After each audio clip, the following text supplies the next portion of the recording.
it's going to be a fun season. And again, I appreciate everybody having me right here.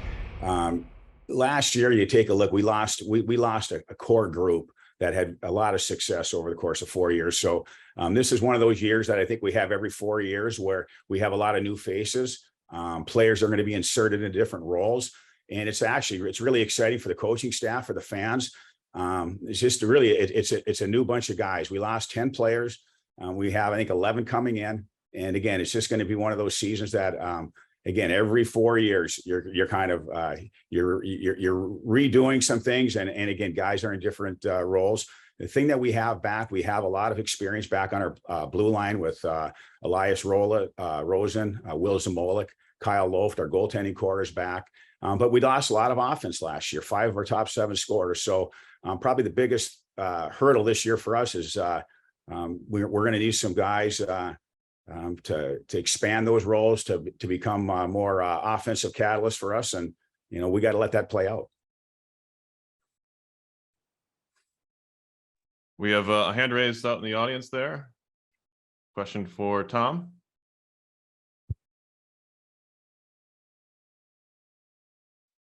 It's Tim Rapley from Flow. How are you, Coach?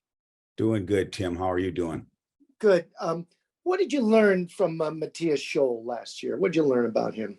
Well, Matthias, he obviously, for a freshman, we threw him into the fire, and he responded very well. And, and I didn't think we weren't as good defensively last year as a group. We gave up over 3 goals a game, which is uncharacteristic of a Beaver hockey team. Our penalty kill was at about 81%, and typically we're closer to 90. So I also felt last year Matthias, I thought, had an outstanding freshman year. And when February came around, he played very well. So he was very good for us down the stretch. And he's a great athlete. He's a great competitor. He's a guy that the players have a lot of confidence in. And I thought he responded very well for a freshman. I just wish we'd have done better in front of our whole goaltending group as a team last year. So I think that's where we took a little step back there last year, Tim. Thanks for the question, Tim. We have another question from the audience.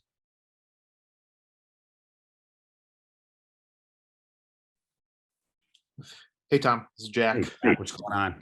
Not too much. Just wanted to ask you a little about Elias. I know he was coming back, probably one of your best guys coming back.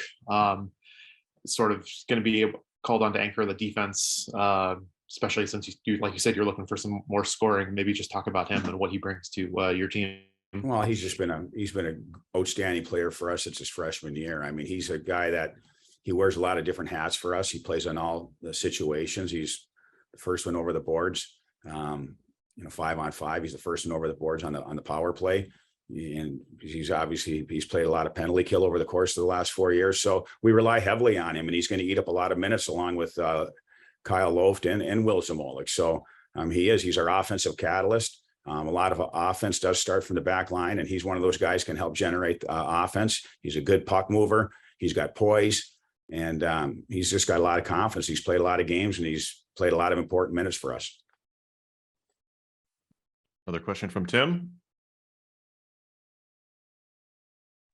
Coach, I was looking over some of your freshmen, and I was wondering what you could share. What do you know about, let's get his name right, Kirkland Ersey? It looks like a good Minnesota Kirkland man. Irie. Kirkland Irie. What can you tell me about Kirkland?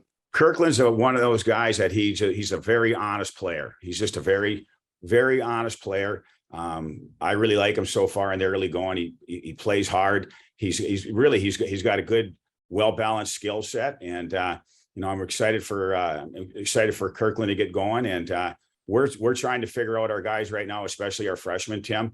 We've been on the ice 6 or 7 times, and we're trying to figure him out. But he had an outstanding junior career, and we feel it's going to carry right into college. Thanks for the question, Tim. Tom, I have one for you here. As one of the longest tenured head coaches in the league, is there any constant you've seen in the CCHA or nationally when it comes to having success on a year-to-year basis? Well, I just think, again, like if you want to have success, the biggest thing is you better make sure, again, you're hard to play against. I think you got to be strong defensively, like any team. You take a look at the teams in the NCAA tournament. take a look at the teams that win championships. Everybody wants to say, look at goals for. Goals for are important, but take a look at their goals against.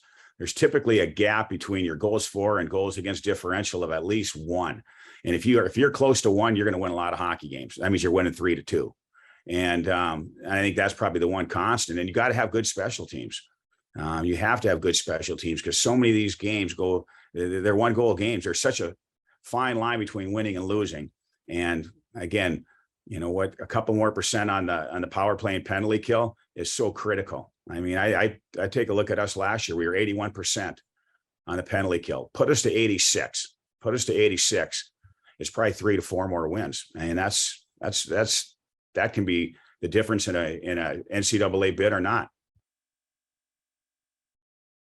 And another one here, you mentioned your leadership last year, 3 captains, including Owen Sillinger, who was, one of the top face-off men in the country. Where are you looking to replace them in the middle of the ice there?